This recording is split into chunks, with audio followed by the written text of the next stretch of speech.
Привет! Сегодня поговорим о том, с чем рано или поздно сталкивается практически каждый, кто изучает иностранный язык. Желанием все бросить. Для начала пару слов о себе. По своему первому образованию я преподаватель французского языка как иностранного, по второму переводчик-синхронист. Регулярно пользуюсь тремя языками и изучаю еще два. Иностранные языки для меня не просто работа, но еще и увлечение и часть повседневной жизни, поскольку последние 20 лет я живу во Франции. И несмотря на все это, и у меня время от времени появляется желание бросить изучение иностранного языка или отложить его на неопределенный срок. Как я сама с этим борюсь? Дам вам несколько лайфхаков, основанных на собственном опыте. Совет первый. Ставьте перед собой конкретные и реализуемые цели. Если вы надеетесь за полгода с нуля свободно заговорить на новом иностранном языке или достичь уровня носителя, с большой долей вероятности вы все бросите уже через месяц. Потому что это совершенно неопределенные и нереализуемые цели. Во-первых, что значит говорить как носитель? Носители бывают разные, с совершенно разным уровнем языка, зависящим от образования, происхождения, региона проживания. Во-вторых, столь же неопределенной является идея свободного владения. Можно свободно заказать кофе, а можно свободно прочесть лекцию о ядерной физике. Это совершенно разные уровни владения языком. Так что же делать? Какие цели ставить?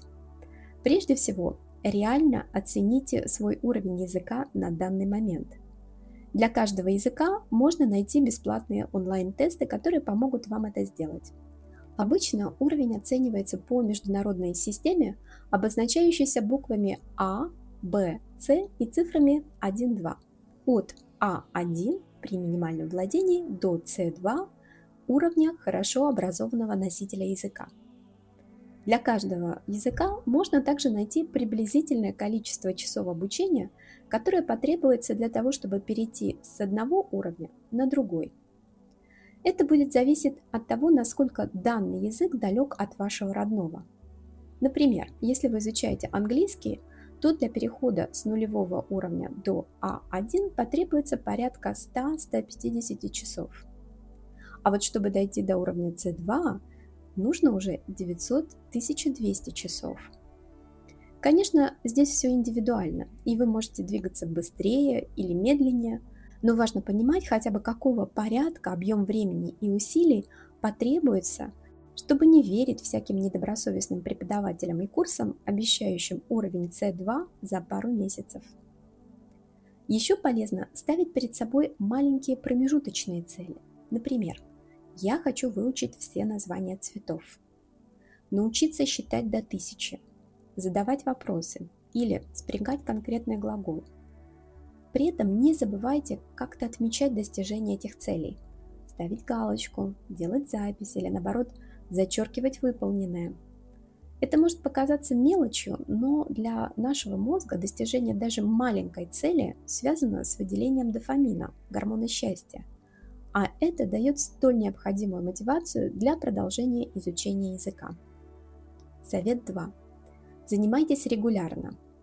Если у вас немного свободного времени и вы можете выделить на изучение языка, скажем, 1,5 часа в неделю, то лучше заниматься каждый день по 15 минут, чем раз в неделю, но 1,5. Почему? Потому что любой процесс обучения предполагает формирование новых нейронных связей. А для этого нужно повторение. И чем чаще вы что-то повторяете, тем надежнее будет закрепляться новая информация, а соответственно запомнится слово, станет привычной грамматическая конструкция и так далее. Повторение – мать учения. Совет третий. Чтобы изучение языка не превратилось в пытку, подумайте, что из того, что вам нравится в жизни, можно делать на изучаемом языке. Если вы любите музыку, добавьте в свой плейлист побольше песен на этом языке. Любите сериалы? Найдите интересный сериал на изучаемом языке.